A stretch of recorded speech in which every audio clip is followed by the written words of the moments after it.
조금 지고 있지만 바깥에 벚꽃이 만발했습니다.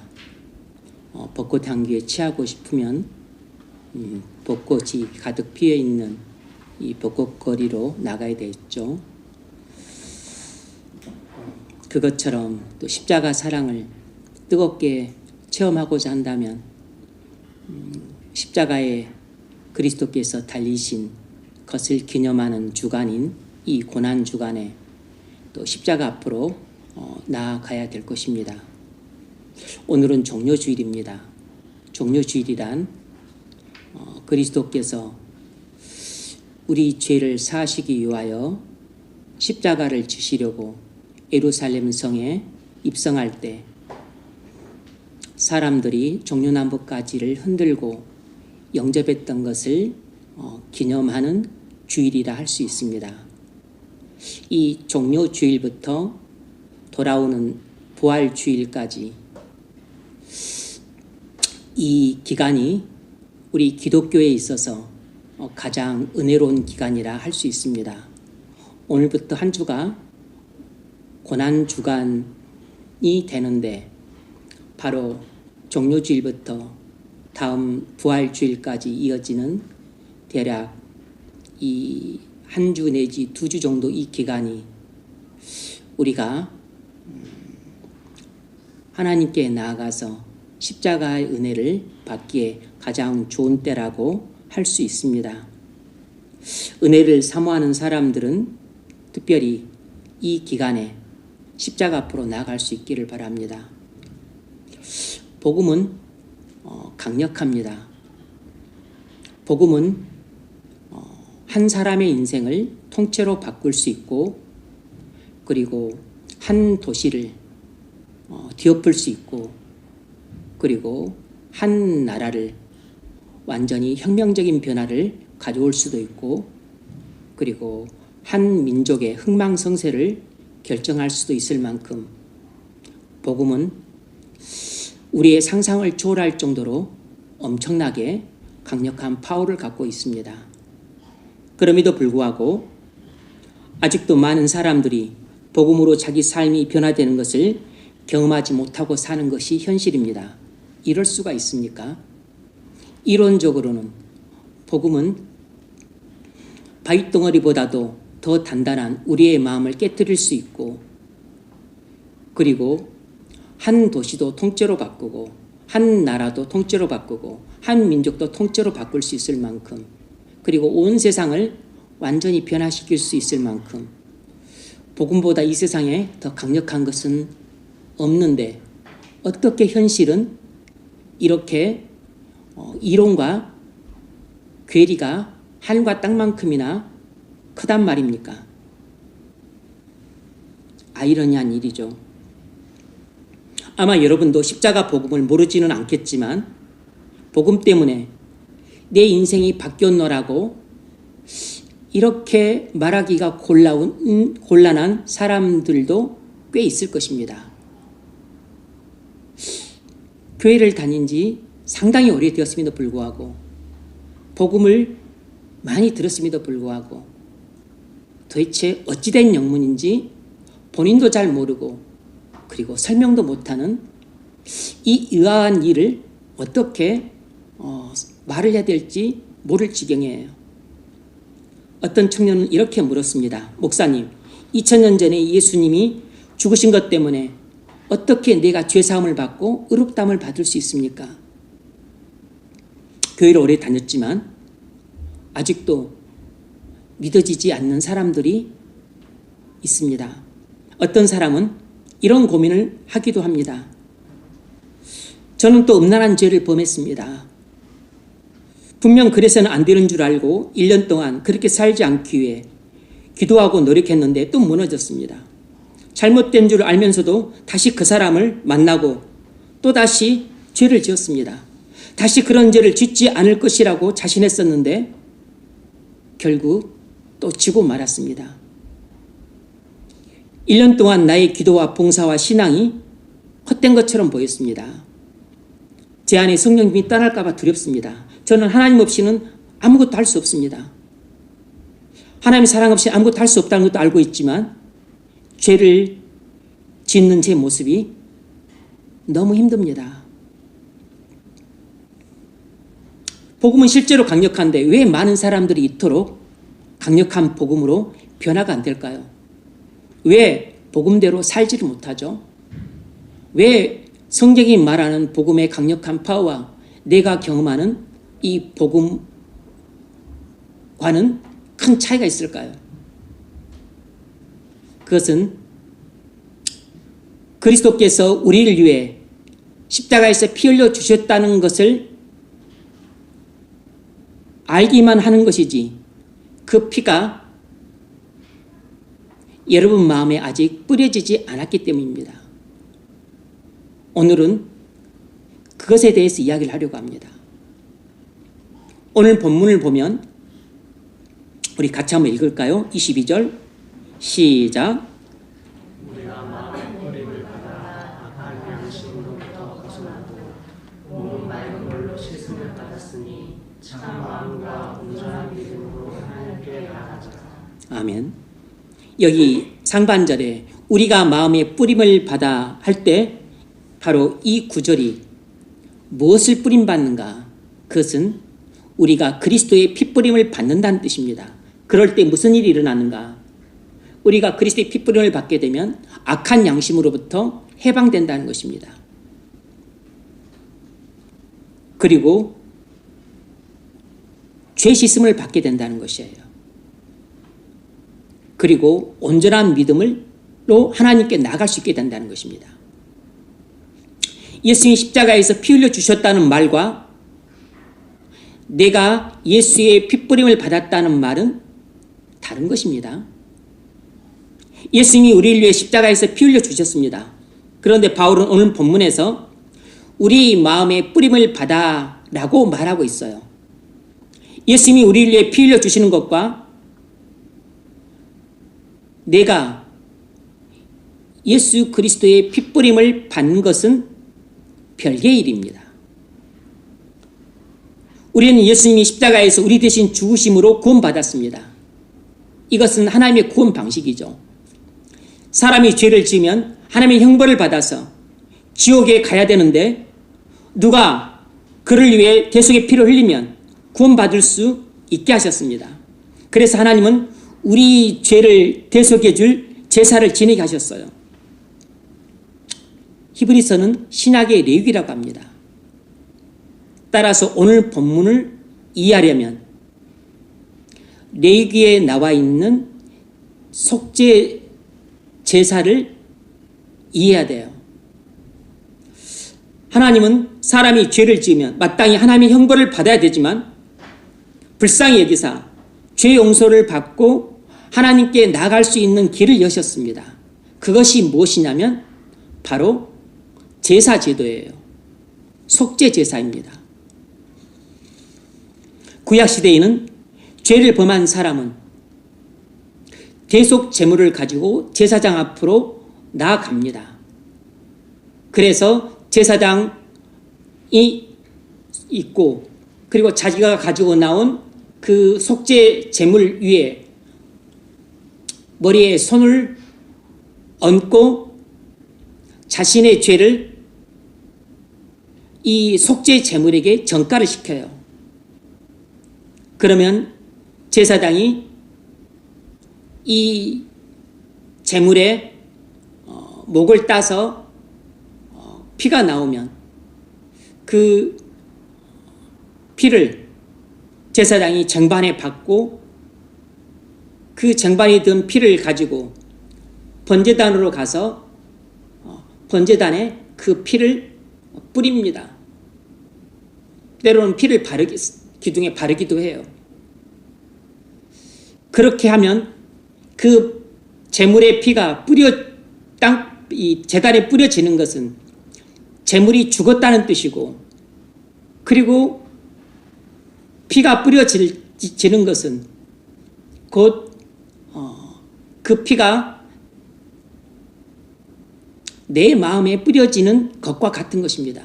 그래서 제물의 피가 뿌려짐으로 제물이 죽음과 동시에 나도 그 제물과 함께 피가 뿌려질 때 죽은 것입니다.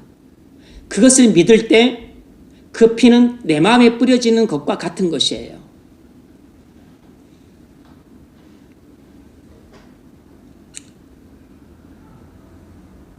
그래서 그 사람은 핏부림을 받을 때 죄사함을 받게 됩니다. 그런데 이 구약의 모든 제사는 예수 그리스도의 십자가의 죽음에 대한 모형이에요. 예수님이 십자가에서 우리의 죄를 대속해서 죽으실 것을 하나님은 이 제사 제도를 통해서 모형으로 먼저 보여주신 것입니다. 하나님께서는 사람의 죄를 이런 방식으로 대속하실 것이라는 것을 미리 보여주셨어요. 이 죄사함은 하나님께서 언약에서 약속하신 것입니다. 그러므로 그리스도의 십자가의 피는 언약의 피인 것입니다. 하나님은 이 언약을 통해서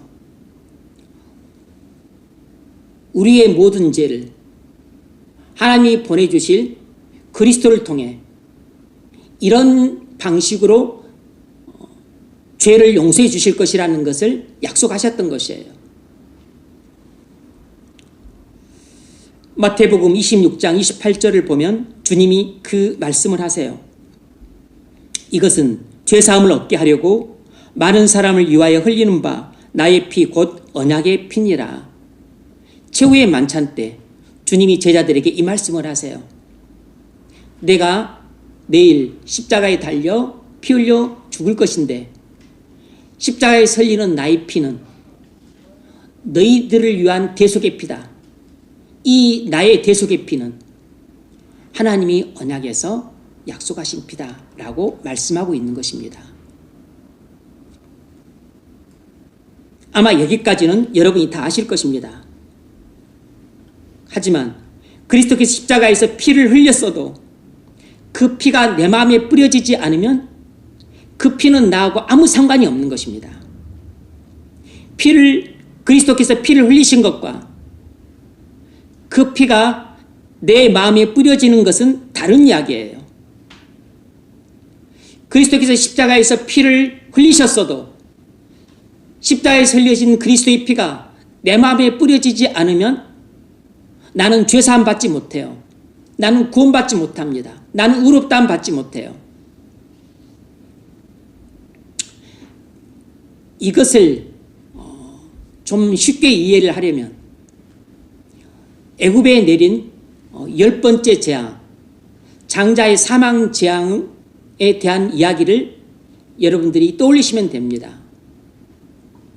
하나님이 애굽에 내린 장자의 사망의 재앙에서 건지시기 위해서 하나님께서 이스라엘 백성들에게 어린 양을 잡아 라고 명령을 하셨어요.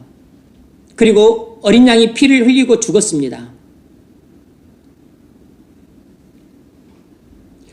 그러면 어린 양이 피를 흘리고 죽었으면 이스라엘 백성들은 죽음의 천사가 왔었을 때 이 장자의 사망의 재앙에서 피할 수 있었을까요? 피할 수 없었습니다. 그럼 어떻게 해야 피할 수 있을까요? 어린 양을 잡아 그 피를 받아서 문설주와 좌우 문설주와 임방에 발라야만 죽음의 사자가 그 집을 건너가는 것입니다. 그것을 한자로 유월이라 그러죠. 그러니까 어린 양을 잡아서 피를 흘리는 것으로만 끝나면 그 집은 하나님의 죽음의 사자가 건너가는 것을 면하지 못해요. 어린 양의 피를 좌우 문설주와 임방에 발라야만 죽음의 사자가 건너가는 것입니다. 왜죠?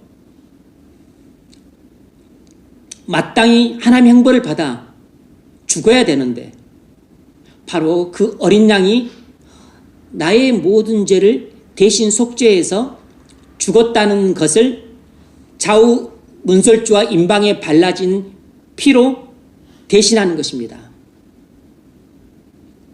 만일 좌우 문설주와 임방에 어린 양의 피가 발라지지 않았다면 그 집은 죽음의 천사가 찾아가서 하나님의 형벌을 받게 돼요.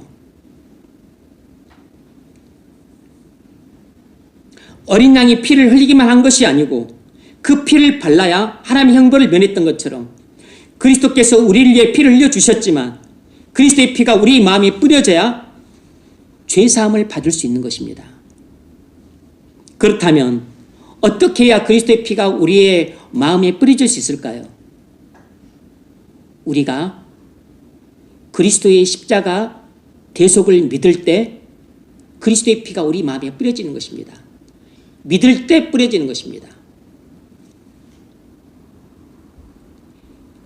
그리스도께서 나의 모든 죄를 지고 십자가에서 피 흘려 죽으셨다는 것을 내가 믿는 순간에 그리스도의 피가 내 마음에 뿌려지는 것이에요. 그때 나는 그리스도와 함께 죽고 그리스도와 함께 살게 됩니다.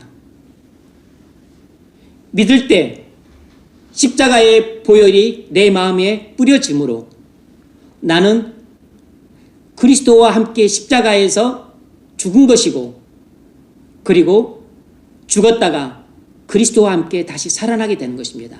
이 과정을 통해서 나의 옛사람은 죽고 나의 새사람이 살게 돼요. 그러니까 나의 옛사람이란 나의 못난 자가 죽게 되는 것이고 나의 새사람이란 내 안에 그리스도께서 사시는 것입니다.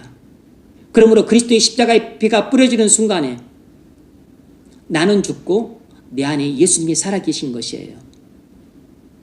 말로 설명하지만 좀처럼 머리로 이해가 잘 되지 않는 이런 엄청난 놀라운 변화가 신비롭게 일어나는 것이에요. 신약의 서신서들이 줄기차게 말하는 내용이 전부 그 내용들입니다. 갈라디아서 2장 20절이 대표적으로 그 말씀을 하고 있는 거죠. 내가 그리스도와 함께 십자가에 못 박혔나니. 어떻게 내가 그리스도와 함께 십자가에 못 박혔습니까? 나는 그리스도와 시간차가 2000년이나 나는데 나는 십자가의 근처도 가본 적이 없는데 내가 언제 그리스도와 함께 십자가에 못 박혔냐고. 믿음으로 이루어진 일인 것입니다. 어떻게 바울은 자신이 그리스도와 함께 십자가에 못 박혔다고 그럽니까? 바울은 그리스도를 만나본 적도 없는데 그것은 바울이 그리스도의 십자가의 피를 믿음으로 그리스도의 피가 바울 마음에 뿌려졌기 때문이에요. 그래서 바울은 그리스도와 함께 죽고 그리스도와 함께 살아났기 때문입니다. 지금 그 이야기를 하는 것입니다. 내가 그리스도와 함께 십자가에 못 박혔나니, 이 말은 내가 그리스도와 함께 십자가에서 죽었다 이 뜻입니다. 그런즉 이제는 내가 사는 것이 아니요 내 안에 그리스도께서 사시는 것이라. 그리스도의 피가 우리 마음에 뿌려질 때 우리는 그리스도와 함께 죽고 그리스도와 함께 살게 돼요. 나는 죄사함을 받고 의롭다함을 받게 됩니다.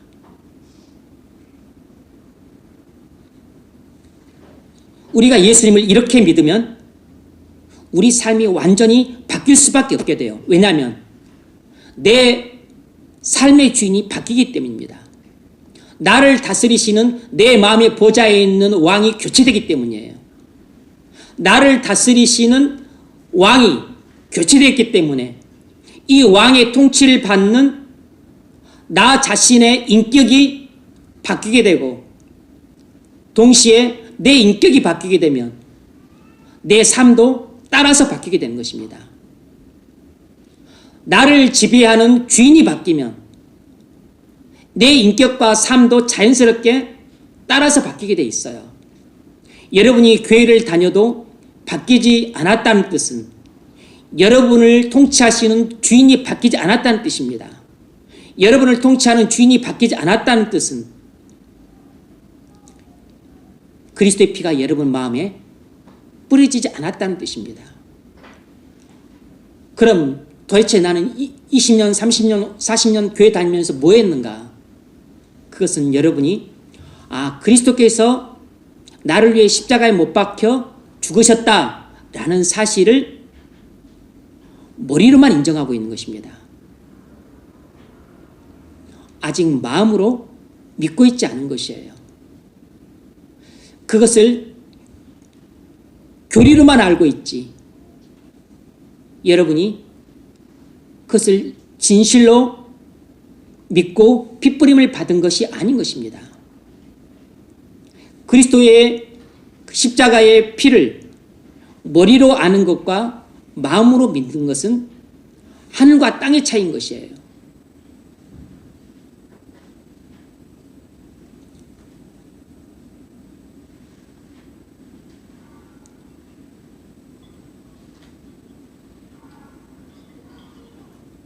핏부림을 받을 때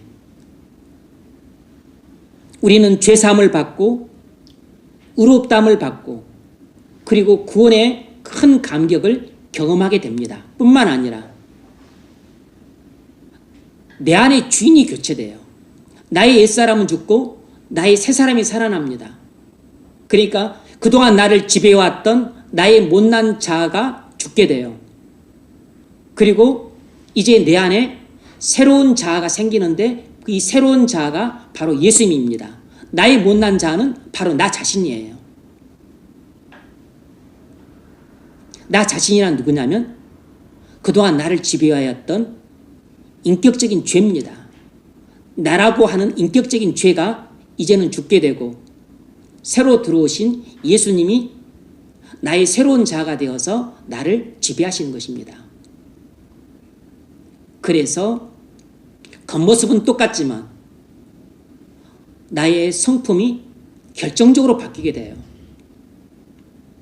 그와 동시에 성품이 바뀌니까 나의 행동도 바뀌고 삶도 바뀌는 것입니다.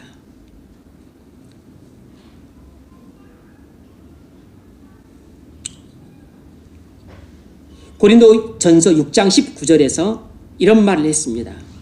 너희 몸은 너희가 하나님께로부터 받은 바 너희 가운데 계신 성령의 전인 줄 알지 못하느냐.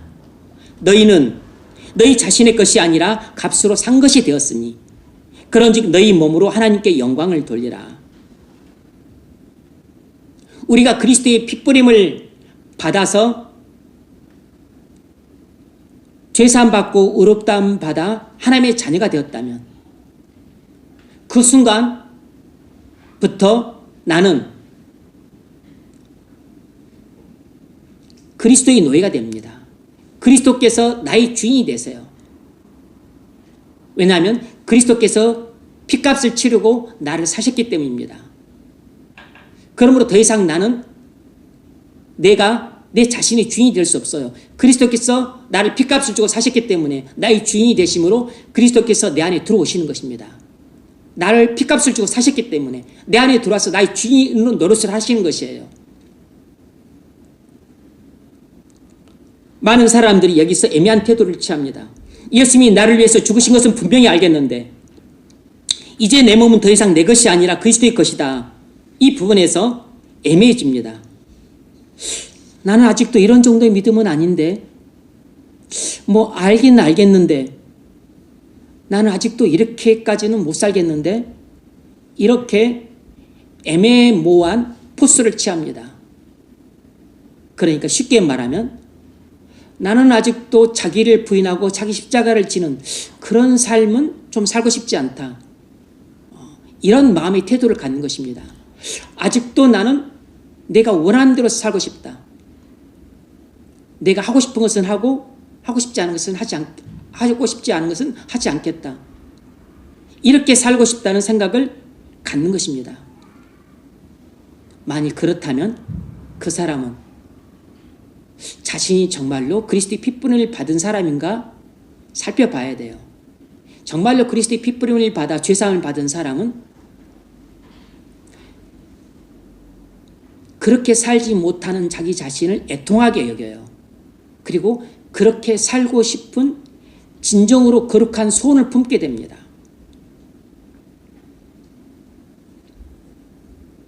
이런 사람은 그러니까 내가 내 몸이 아니고 그리스도의 소유라고 이런 것에 대해서 뭔가 좀 의아해하는 사람들은 내가 그리스도와 함께 죽었다는 이 고백도 하지 못합니다. 예수님이 나의 주요, 나의 생명이시요, 나의 노래시요, 나의 찬송이시요, 나의 모든 것이요, 나의 방패시라. 이런 고백도 조금 좀 낯설어요. 얼른 이 고백이 안 되는 것입니다. 뿐만 아니라 예수님이 한 분이면 충분합니다. 이런 고백은 더더욱이나 할 수가 없어요. 입이 안 열려요. 그런데 우리가 이런 고백을 담대하게 할 수 있을 때부터 복음은 정말로 내게 강력한 능력이 됩니다. 마귀는 우리가 하나님의 자녀로 사는 것을 가만히 내버려 두지 않습니다. 별짓을 다 해요. 마귀는 어떤 사람에게는 거짓 확신을 주고 어떤 사람에게는 깊은 좌절감을 줍니다. 아, 나는 안 되는가 보다. 그리스도인이 죄를 짓고 넘어졌을 때 마귀는 우리에게 이런 생각을 줍니다. 넌 하나님의 자녀가 아니야. 니까짓 게 무슨 그리스도인이라고. 네가 아무리 노력해봤자 나를 이길 수가 없어. 이런 좌절감을 안겨줍니다. 어떤 집사님이 가정을 화목하게 만들고 싶은데 남편과 아이들을 보면 화가 막 불릴 듯 일어나고 짜증이 나고 신경질을 이기지 못해요. 새벽기도 나올 때마다 오늘만큼은 화내지 않게 해달라고 기도를 합니다. 하지만 그런 날일수록 남편에게 더 화를 내고 이들을 더 닥달을 내요. 이제는 새벽기도를 나와도 기도도 하지 않고 십자가만 바라보다가 간다는 것입니다. 그래서 하는 말이 전 아무리 해도 안 되나 봐요. 그러니까 새벽기도를 나와서 그렇게 은혜 받고 고침 받으려고 할 정도로 열심은 있고 노력은 하는데 이게 안 되는 것입니다. 이런 사람들이 있죠. 여러분, 마귀가 우리를 좌절시키려고 끊임없이 역사를 합니다. 넌 안 돼. 넌 해봤자 안 돼. 아마 여러분도 그런 생각이 많이 들었을 것이에요. 그건 100% 여러분 마음속에서 일어난 자연스러운 생각이 아니고 전부 여러분 밖에서 사단이 여러분 어깨 뒤에 앉아서 여러분 귀에 대고 속삭였던 그런 거짓말들입니다.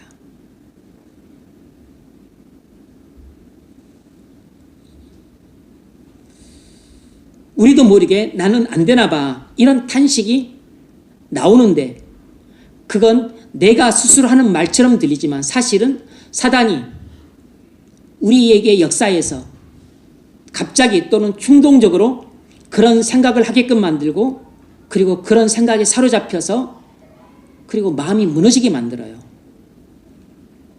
여러분, 그때 십자가의 피가 여러분 마음에 뿌리자 됩니다. 예수님이 십자가에서 누구를 위해 피를 흘리셨죠? 바로 나를 위해 흘리셨습니다.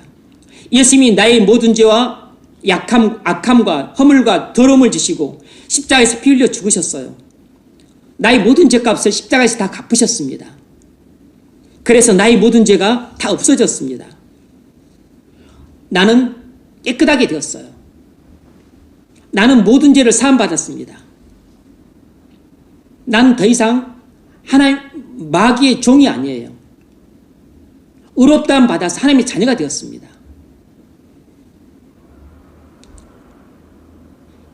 여러분이 10번, 100번도 더 들었던 이 복음을 마음에 즉시 떠올려야 됩니다. 그리고 이 말씀을 붙들고 믿어야 돼요. 그리고 믿고서 담대하게 내게 거짓말로 속여서 넘어뜨리려고 하는 그 사단에게 대적을 해야 됩니다. 그리스도의 이름으로 명하노니 나를 거짓말로 속이려고 하는 사단은 떠나갈지어다 라고 큰 소리로 외쳐야 됩니다. 큰 소리를 낼 수 없으면 마음으로라도 그걸 담대하게 선언을 해야 돼요. 그리고서 예수님이 나의 모든 죄를 지고 십자가에서 죽으셨다 라고 그렇게 선포를 해야 됩니다.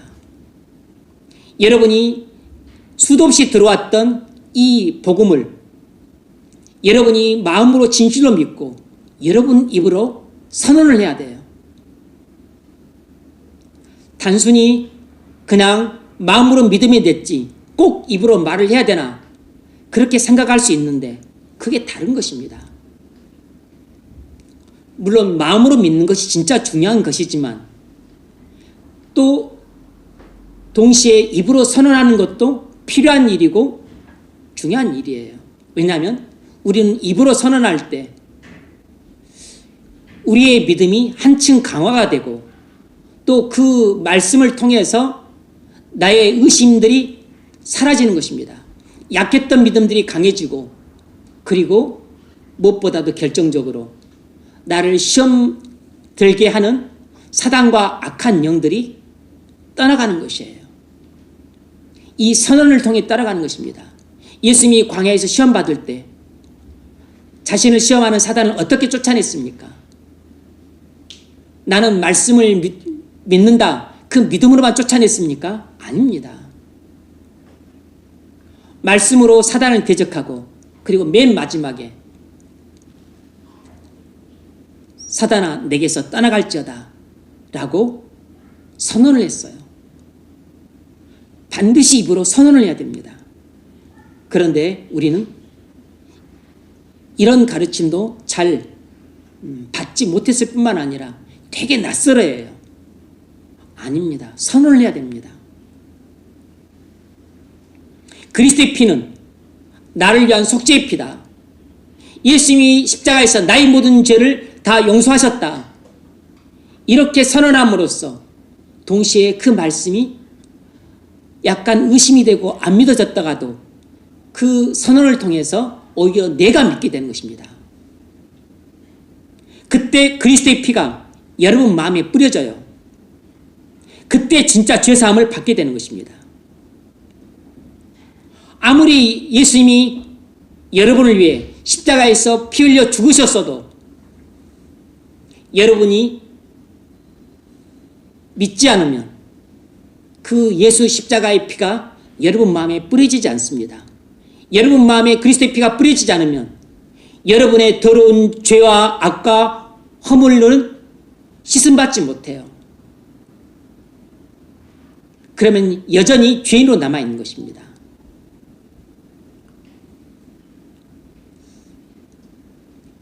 예수님의 피만 갖고는 해결이 안 됩니다. 예수님의 피가 여러분의 마음에 뿌려져야 됩니다.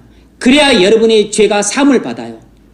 그래야 여러분이 의롭다함을 받고 하나님의 자녀가 됩니다. 그래야 여러분 마음의 보좌에 앉아있는 주인이 교체가 되는 것이에요. 여러분 자신에서 예수님으로 교체가 됩니다. 그래야 사람이 바뀌는 것이에요. 이것이 바로 복음의 능력입니다. 여러분 마음의 보좌에 앉아있는 그 주인이 바뀌어야 한 사람에게 엄청나게 놀라운 변화가 나타나는 겁니다.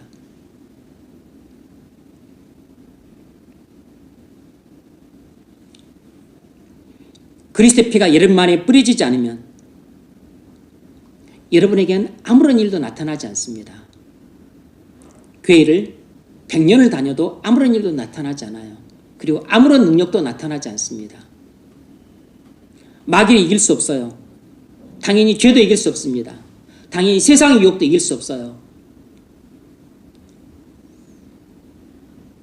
십자가의 피가 여러분 마음에 뿌려져야 마귀가 여러분을 참소할 때마다 마귀의 참소를 막아내고 성령의 검으로 물리칠 수 있습니다. 여러분이 한 주를 살면서도 그리스도의 이름으로 명하노니 사단은 내게서 떠나갈지어다. 그리스도의 명하노니 악한 영은 내게서 떠나갈지어다. 악하고 더러운 음란한 영은 내게서 떠나갈지어다.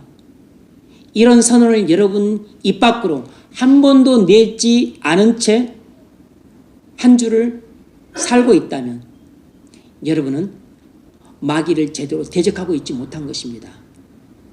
여러분은 아직도 마귀가 누구고 악한 영이 어떤 존재인지 제대로 모른 채 살고 있기 때문에 마귀와 악한 영에게 사실상 속수무책으로 당하고 살고 있는 꼴이라 볼 수 있어요. 사단과 악한 영을 제대로 대적을 못하는데 어떻게 사단과 싸움에서 이길 수가 있겠어요? 지피지기라야 백전백승이죠. 그런데 부지기, 부지피인데 이건 백전백승이 아니고 백전백패인 거죠. 그래, 나 죄인이다. 어쩔래? 예수님이 내 모든 죄를 지고 죽으셨다. 내 모든 죄값 십자가에 다 갚으셨다. 그래서 나는 깨끗해졌다. 이렇게 사단에게 대항할 수 있어야 되고, 그리고서 그리스도인을 명하노니 사단은 내게서 떠나갈지어다. 이렇게 담대하게 선언할 수 있어야 됩니다. 이것이 무슨 만화가 아니에요. 여러분하고 무슨 전설의 고향 이야기를 하자는 게 아닙니다. 이것이 예수 그리스도의 십자가의 피를 믿는 것이에요. 이것이 바로 예수 십자가의 피가 여러분 마음에 뿌려지게 하는 일인 것입니다. 난 안 되나 봐요. 정말 너무 마음이 답답해요. 어떻게 될지 모르겠어요. 이것은 그냥 십자가의 피를 바라만 보고 있는 것입니다. 십자가의 피가 여러분 마음에 뿌려져야 됩니다. 뿌려지지 않는 십자가의 피는 그림의 떡과 같은 것입니다. 십자가의 피가 뿌려져야 비로소 그 십자가의 피가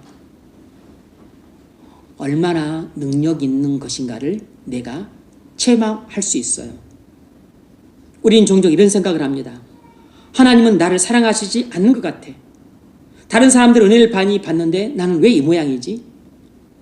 나도 은혜를 받고 싶고 믿음으로 열심히 살려고 뭐 이것도 하고 저것도 하고 나름대로 열심히 노력하고 있었는데 왜 나는 이 모양 이 꼴이지? 여기서 일부는 사실이고 일부는 거짓이에요. 이게 전부 거짓이 아닙니다.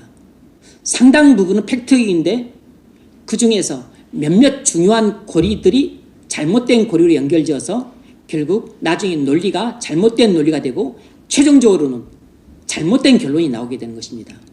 아, 나는 해서는 안 되는가 봐. 나는 해도 안 되나 봐. 아, 나는 뭐 여기서 이제 또 예전까지 나오는 겁니다.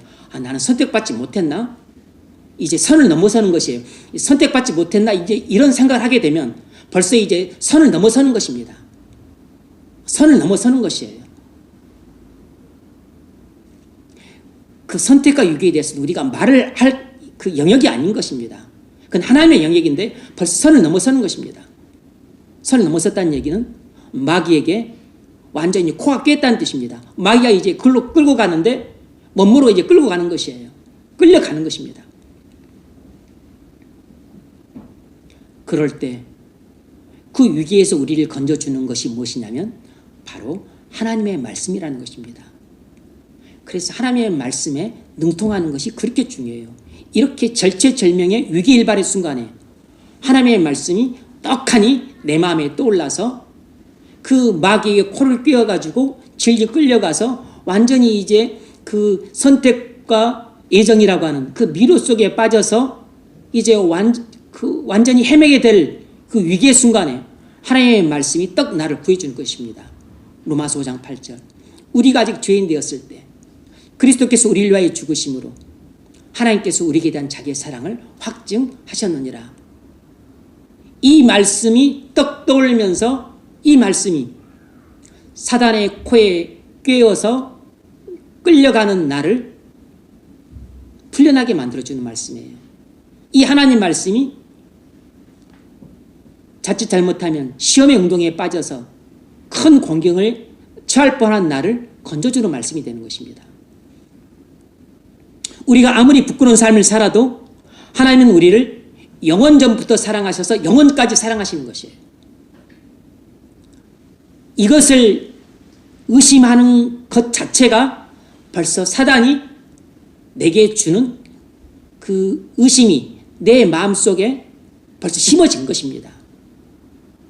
내가 스스로 의심한 것처럼 보이지만 사단이 그 의심의 가라지를 내가 알지도 못한 사이에 들어와서 내 마음속에 심어 놓은 것이에요. 생각처럼 신앙생활이 안 되거나 일상생활이 너무 안 풀려서 마음이 무너져 내리러 갈 때 하나님은 나를 사랑하시지 않나? 내가 이렇게 기도해도 응답을 안 해주시고 이렇게 내가 회개하려고 발버둥을 쳐도 내가 회개를 못하고 내가 그렇게 예배를 드리고 해도 도대체 왜 나는 변화가 없지? 이런 생각이 여러분만 드는 게 아니고 많은 사람들이 그런 생각을 하고 있어요. 이런 의심은 바로 사단이 여러분 마음에 도둑처럼 몰래 들어와서 심어놓은 것입니다. 여러분이 스스로 한 생각이 아니에요.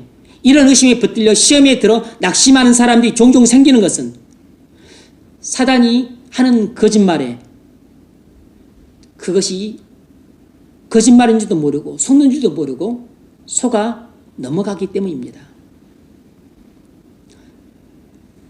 사단을 미혹자, 유혹자라고 부르는 것은 사단이 그만큼 우리를 거짓말로 속이는 데 명수이기 때문에 우리는 코가 베임을 당한지도 모르고 눈을 떠보니까 코가 베이고 없는 것입니다. 그것처럼 사단은 우리를 거짓말로 속이는데 나는 거짓말로 속는지도 모르고 속는 것이에요. 그래서 나는 내가 그냥 내 마음속으로 하는 생각인 줄 알았는데 내 마음속으로 하는 생각이 아니고 사단이 내 마음속에 들어와서 그런 생각을 심어 놓은 것입니다. 그걸 분별을 못해요. 대부분은 분별을 못합니다. 그걸 분별을 누가 좀 할 수 있냐면 그건 영적으로 아주 예민한 사람, 성령 충만하거나 은혜 충만할 때 그때 있는 사람도 물론 종종 속지만 그런 사람이라야 또 사단이 나한테 접근을 하고 있거나 의식을 할 수 있고 또 사단이 나를 또 깔짝대는구나 이것들을 알아차릴 수가 있어요. 그러지 못하고 영적으로 좀 둔감하다 그러면 모르는 것입니다. 거듭난 성도였고 한때 성령 충만했던 성도여도 그건 모르는 것이에요. 왜냐하면 모른다는 얘기는 한때 성령 충만했다는 뜻은 지금은 성령 충만하지 않은 상태이기 때문에 영적으로 되게 둔감해 있어요. 그 이야기는 비몽사몽 상태라는 것입니다. 영적으로 말하자면 지금 졸다가 자다가 영적으로 비몽사몽 상태이기 때문에 당연히 사단이 접근한지도 모르고 사단이 깔짝대는지도 이걸 의식을 못하는 거죠. 그러니까 사단이 하는 거짓말에 훌륭한 성도처럼 보이는 사람들도 속수무책으로 당하는 것입니다.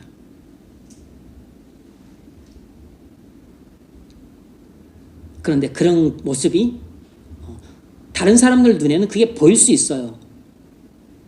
그런데 정작 자기 자신은 못 보는 것입니다.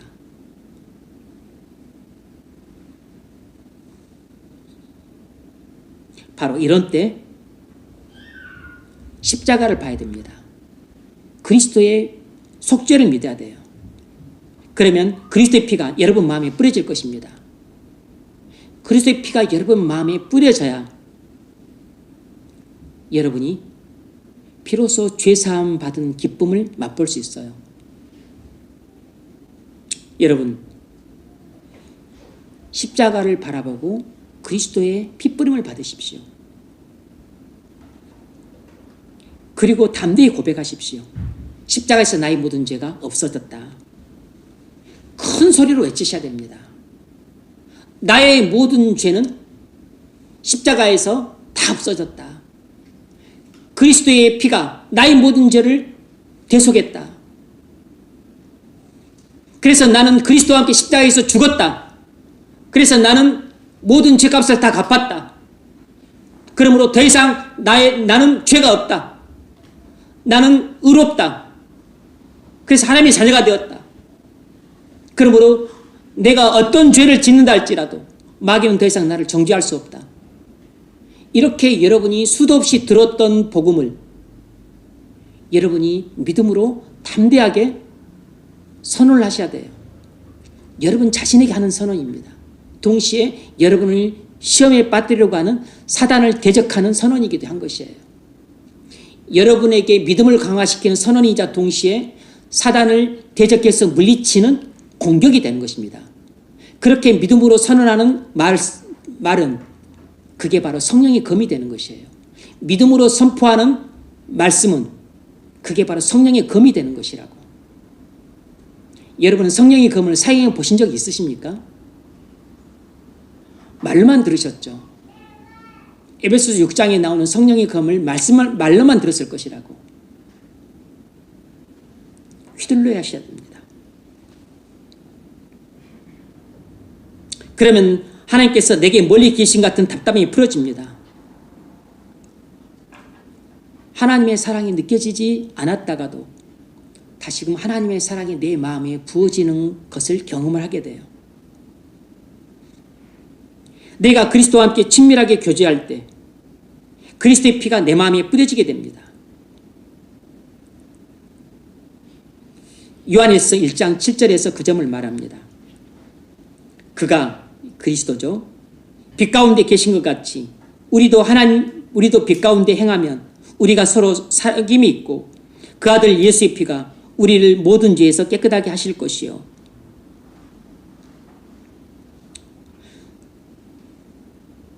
주의 피로 정결함을 받는 것이 승리의 비결입니다.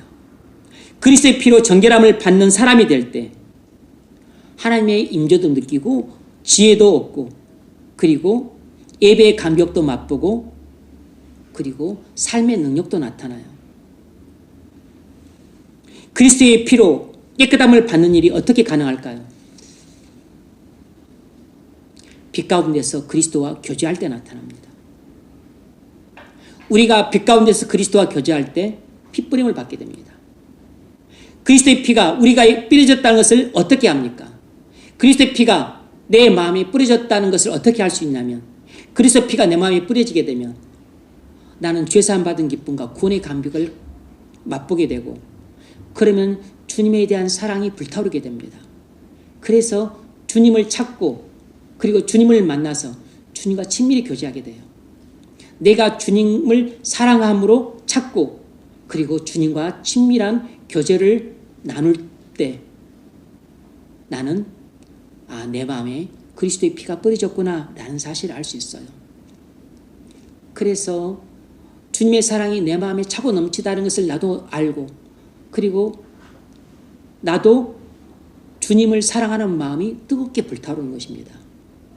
그래서 순종하고 싶고 그리고 또 주님을 기쁘시게 드리고 싶고 그리고 주님을 찬양하고 싶고 그리고 매사 주님께 감사가 되고 무엇보다도 주님과 대화가 돼요. 주님과 소통이 됩니다.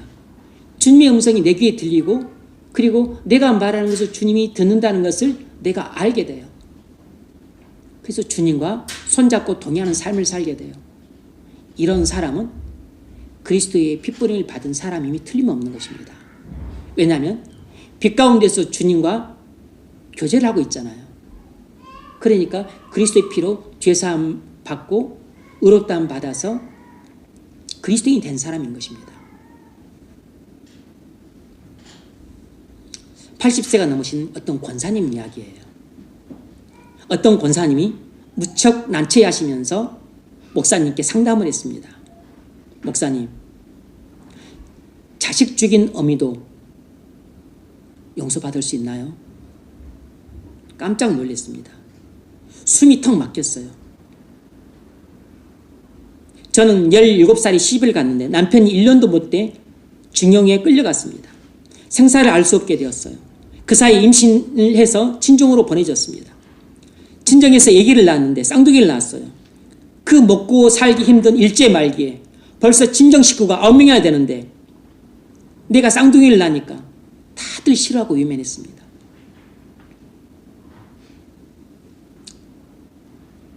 그래서 이 젊은 세대기 그 상황을 극복하기가 너무너무 어려워서 쌍둥이 중에 한 애한테만 젖을 물리고 그리고 다른 애한테는 젖을 안 물리고 죽였습니다. 이 여자만 알고 있는 비밀이에요. 그래서 이 여자는 자식 죽인 어미였던 겁니다. 교회 다니고 예수 믿고 권사까지 됐지만 이 죄짐이 풀어지지 않았어요. 아무리 하나님이 다 용서하신다고 해도 어떻게 자식 죽인 어미의 죄를 용서하실 수 있나? 그것이 그 권사님에게는 믿어지지 않았습니다. 그래서 그 권사님은 예수 믿고 교회를 다니고 그리고 벌써 권사까지 되어서 나이가 80이 넘었는데 60년이 넘는 세월 동안 자식 죽인 어미라는 죄짐을 혼자 등에 짊어지고 그렇게 힘겹게 살아오고 있었던 것이에요. 무슨 신앙의 기쁨이 있었겠습니까? 이제 죽을 날이 가까웠어요. 그 권사님은 교회 봉사를 그렇게 열심히 하시는 분입니다. 교회 청소를 도맡아서 하세요. 왜냐하면 그렇게라도 하면 하나님이 용서해 주실까 해서 기쁨을 한 게 아니었습니다. 여러분, 이런 경우가 예수님이 법의 피를 흘려주셨는데 교회를 수십 년 다니고 권사까지 되면서도 예수님의 법의 피가 그 마음에 뿌려지지 않은 경우예요. 이런 경우가 이 권사님만 일어나는 게 아니고 안타깝게도 교회를 다니고 있는 많은 교인들이 이런 상황에 처해 있는 것입니다. 그 권사님은 예수님의 피를 모르는 게 아니었어요. 그런데 신앙생활에서 전혀 기쁨이 없었습니다. 60년이 넘는 세월을 그 무서운 죄책감 속에 살았습니다. 목사님이 권사님에게 따라하라고 하셨어요. 예수님이 자식 죽인 어미의 죄를 짊어지셨습니다. 권사님이 따라하지 못하고 울기만 하셨어요. 권사님 따라하셔야 삽니다. 이렇게 울기만 하시면 안 돼요. 저를 따라하셔야 삽니다. 십자가의 피가 내 마음에 뿌려지는 일은 여러분 간단한 일이 아닙니다. 한참 있다가 울먹거리며 따라 하셨습니다. 예수님이 자식 죽인 어미의 죄를 짊어지셨습니다. 또 따라 하세요. 예수님이 자식 죽인 어미의 죄를 기억하지도 않으십니다. 울면서 또 따라 하셨습니다. 예수님은 자식 죽인 어미도 사랑하십니다. 그렇게 우시면서 3번을 따라 하셨어요. 그리고 목사님이 기도하시고 보내셨습니다. 그날 저녁 예배 후에 그 권사님이 다른 교인들과 얘기를 나누는데 환하게 웃으면서 이야기를 나누고 계시는 것을 목사님 봤습니다. 그런데 이 목사님과 다른 교인들이 이 권사님이 그렇게 환하게 웃고 이야기하시는 모습을 처음 봤다는 것입니다. 비록 목사님을 따라서 그렇게 선언하기는 했지만 그 과정 속에서 성령께서 역사하셔서 어거지로 따라는 했지만 그 짧은 순간에 성령께서 역사하셔서 그리스도의 피가 이 권사님의 마음에 뿌려진 것입니다. 그리고 60년 넘는 세월 동안 등에 짊어지고 가던 죄짐이 풀린 것이에요. 죄짐이 풀리니까 비로소 죄로부터 자유를 얻게 된 것입니다. 그리스도의 피가 우리 마음에 뿌려질 때 60년 동안 짊어지고 가던 죄짐이 풀려지는 것입니다. 미국에 사는 어떤 남자 집사님 이야기입니다. 교회 다닌 지 40년 됐는데 행복하지 않아요. 현숙하고 믿음 좋은 아내가 있고 예쁘고 공부 잘하는 딸이 셋이나 있어도 즐겁지가 않습니다. 돈이 없는 것도 아니고 일이 만족스러운 것도 아니에요. 이따금 죄에 빠지긴 하지만 그것 때문이 아닙니다. 40년 넘게 교회를 다녔어요. 그냥 왔다 갔다 하는 정도가 아니라 아주 열심히 교회 생활했습니다. 장로 천국까지 받았지만 자신이 자격이 없다고 스스로 생각해서 고사를 했어요. 양심적이죠. 누군가에게 나는 예수 믿는 것이 너무 즐겁다. 나는 지금 사는 것이 너무 행복하다. 이런 말을 해본 적도 없고 할 수도 없어요. 가정은 평안한데, 직장생활도 좀 괜찮은데, 사람들한테 인정도 받는데, 그 집사님은 십자가 구원의 은혜를 교리만 알고 있었던 겁니다. 교회 생활 충실히 했고 예배에 빠지지 않고 헌금 생활도 억지로 하지 않았지만 자기는 정말 구원받았는지 확신이 들지 않았어요. 신앙에 있어서 열등감과 자기 연민이 굉장히 강했습니다. 십자가의 사랑, 죄사함의 은혜, 하나님의 축복 다 머리로만 끄덕였지 이것이 마음으로 진실로 믿어지지 않았던 것이에요. 놀랍게도 하나님 아버지라고 부를 수가 없었어요. 혹시 여러분 중에도 아직까지 하나님을 아버지라고 부르지 못하는 사람이 있습니까?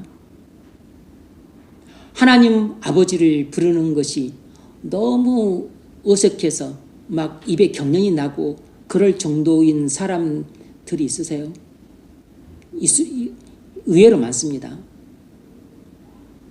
100% 그리스도의 핏뿌림을 받지 못한 사람들입니다. 이처럼 죄사함을 마음으로 믿지 못하고 머리로만 받아들인 사람들은 혼자 마음속으로 이렇게 오랫동안 고민 속에 살아가는 것이에요. 여러분, 십자가 복음을 교리로만 아는 사람은 절대로 죄를 이길 수 없습니다. 죄를 이기는 삶을 살려면 복음을 마음으로 믿어야 합니다. 복음을 교리로만 아는 사람은 미래에 대한 불안과 두려움을 떨쳐낼 수가 없어요. 미래에 대한 불안과 두려움을 이기는 힘은 믿음에서 나옵니다. 복음을 머리로만 아는 사람은 항상 얼굴에 근심이 많고 어두워요. 얼굴이 밝고 찬양과 감사가 넘치는 사람은 복음을 정말로 믿고 그리스도의 핏뿌림을 받은 사람입니다. 복음을 머리로만 아는 사람은 전도할 수가 없습니다. 복음을 믿고 핏뿌림을 받아서 그리스도와 정말로 친밀한 교제를 나누고 그리고 사랑의 교제를 나누는 사람이라야 전도할 마음도 생기고 그리고 전도할 때 성령의 역사에서 능력 있게 전도를 하게 하실 수 있습니다. 그 집사님은 남들에게 예수 믿으라고 말을 할 수가 없었어요. 40년 동안 교회를 다녔는데 예수 믿고 자신처럼 힘들게 살 바에는 차라리 안 믿는 게 더 낫겠다고 생각할 정도였습니다. 우리가 예수 믿고 즐겁고 행복하지 않으면 다른 사람한테 예수 믿으라고 말을 할 수가 없습니다. 왜냐하면 그런 자신이 안 들어요. 자신도 예수 믿고서 그다지 즐겁지도 않고 행복하지도 않는데 어떻게 다른 사람한테 예수 믿으라고 말을 하겠어요? 하나님께 기도를 했습니다. 이 집사님이 나 좀 어떻게 해주세요. 이렇게 죽으면 안 되잖아요. 이제 갈 때까지 가서 마음이 무너져 내렸습니다.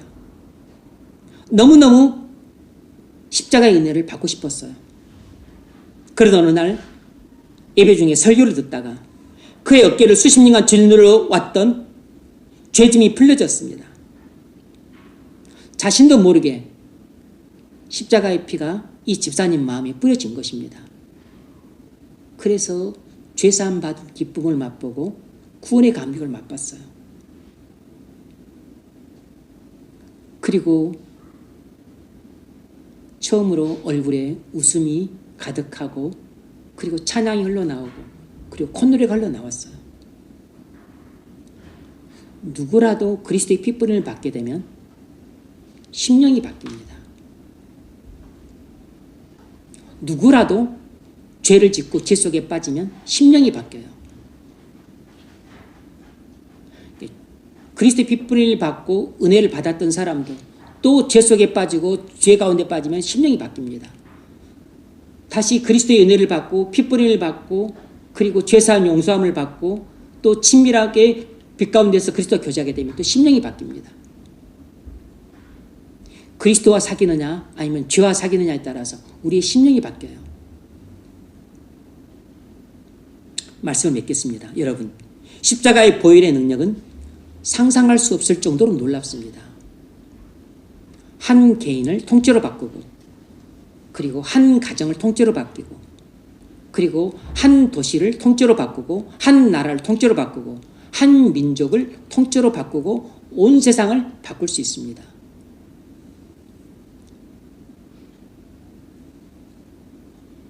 복음은 온 인류를 구원하고도 남아요. 그러나 십자가 보혈이 내 마음에 뿌려지지 않으면 나는 죄사함 받지 못합니다. 내가 그리스도의 피를 뿌림받지 못하고 죄사함 받지 못하면 나는 교회를 10년, 20년 다녀도 아무런 일도 일어나지 않아요.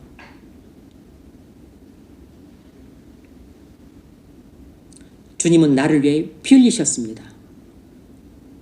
이 피가 내 마음에 뿌려져야 됩니다.